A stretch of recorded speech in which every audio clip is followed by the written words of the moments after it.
and International Relations vlog. And today I have joined by Hello. Dr. Professor Dragana Mitrovic.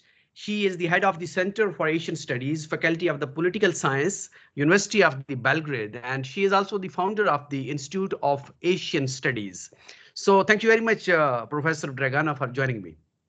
My pleasure. Thank you. Thank you for having me. So the topic which we will discuss about is that the French entry into the Balkans, and we saw that the Emmanuel Macron has just completed his visit with such a high-profile defense deal with Serbia, and Serbia is the first country in Balkans who is locked into a deal of purchasing 12 Rafale jets. That is something like very high-profile defense deal. And so, how you see French entry into Balkans? Yeah, well, while there is a very long traditional historical relations between France and Serbia that were allies back in the First World War and even before that, but there was a very strong interruption towards a different direction during the NATO aggression upon Federal Republic of Yugoslavia, that France took part in it. So anyway, when it comes to today, official road of the Serbian government in raw is becoming a member of European Union, but the general public is not supporting it anymore because the process has been dragged over 20 years. And when we come back to this aggression on Yugoslavia, we should know that Serbian southern province Kosovo has been under UN protectorate, and France forces are part of that KFOR forces down there in Kosovo, where situation is like horrible regarding the Serbian and other minorities human rights and general living conditions.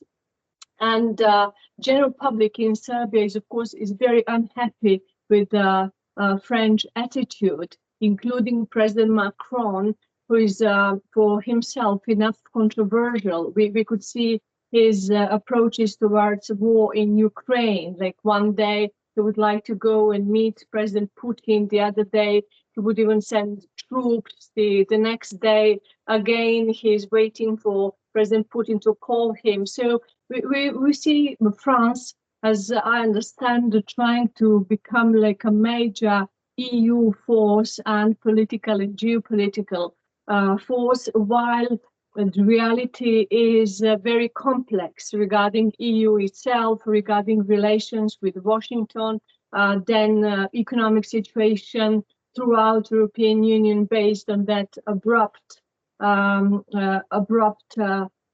disconnection with economic tool connections with Russia that were so important for many European economies.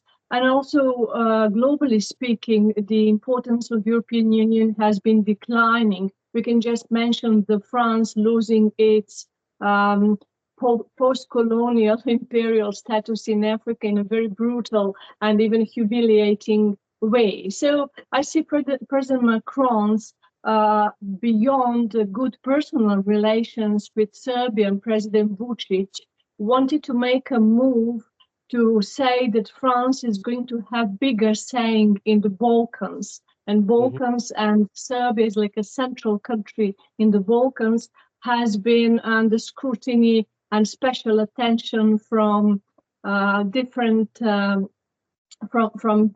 intelligence services to economic impact, especially China's presence was under scrutiny of Washington and Brussels. The traditional close ties with Russia has been also very scrutinized, and constantly since the beginning of the war in Ukraine, Serbia has been under pressure from Brussels and Washington to impose sanctions upon Russia.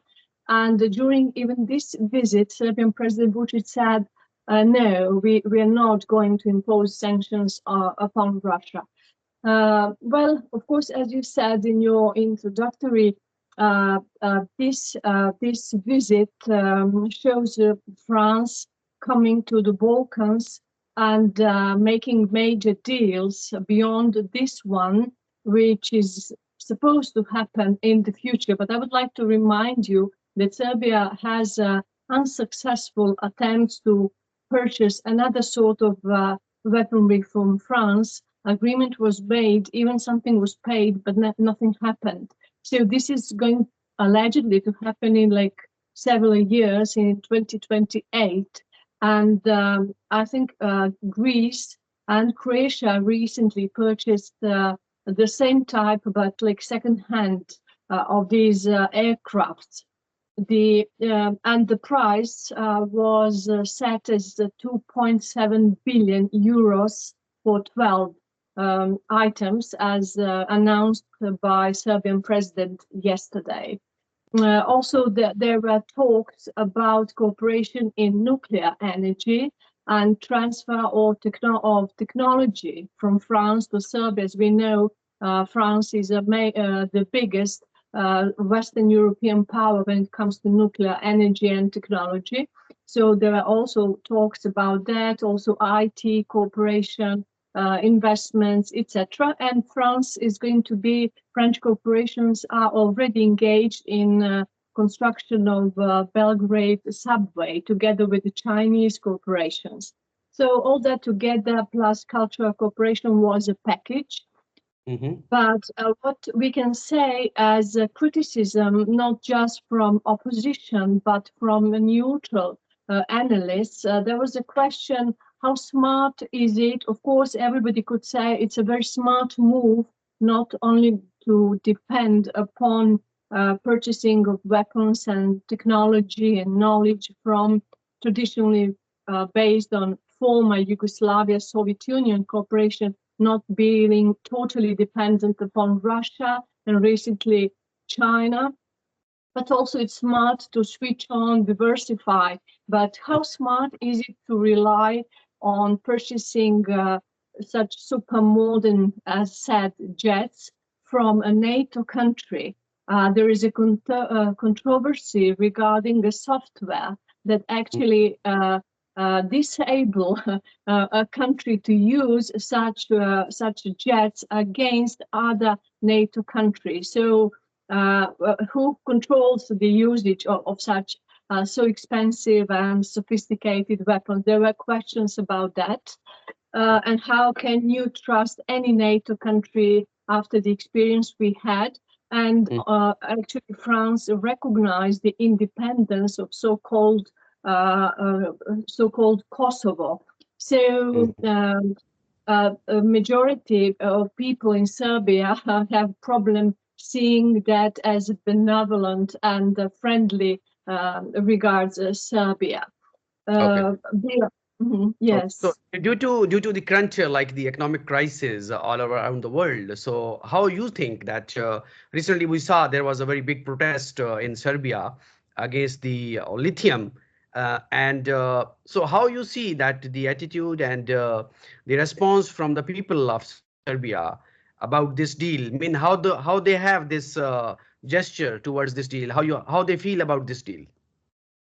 When it comes to exploitation of lithium from the mineral called the Jadarit that allegedly exists only in Serbia, there were by Rio Tinto that actually has a very bad legacy worldwide, and many people got concerned. But it's very interesting that many NGOs paid by Western governments and different organizations well known for organizing colored revolutions and disrupting the orders in many countries.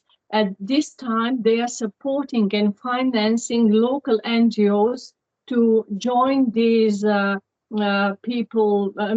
protests and even try to overtake them, because generally average person is confused. Is it going to be very harmful regarding the environment, as some experts and opposition politicians claim, or is it going to be a chance of a century for Serbia to become crucially important country for extraction of such a needed mineral, for everybody to introduce high technology to become important point in production, and translating that into its path towards European Union to make it shorter by becoming so important to Germany and other, especially car producers.